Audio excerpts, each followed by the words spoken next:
Hi guys, మీరందరూ ఎలా ఉన్నారు? నేనైతే చాలా బాగున్నాను. ఇవాళ అయితే మష్రూమ్ పాస్తా రెసిపీ చేస్తున్నాను. చూసాము. ఫస్ట్ పాస్తానైతే ప్రెషర్ కుక్కర్లో చేసుకున్నాను. ఇది ఇలా చేయడం వల్ల మీకు టైం చాలా సేవ్ అవుతుంది. మళ్ళీ ఒక ప్యాన్ తీసుకొని mushrooms, carrots, bell pepper, beans ఇవన్నీ కొంచెం సేపు ఫ్రై చేసుకోవాలి.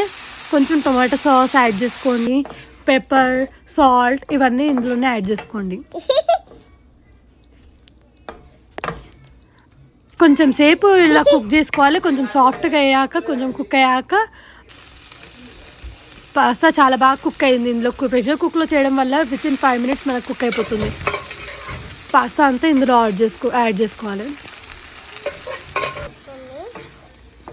ఒకసారి మంచిగా కలిపేసుకొని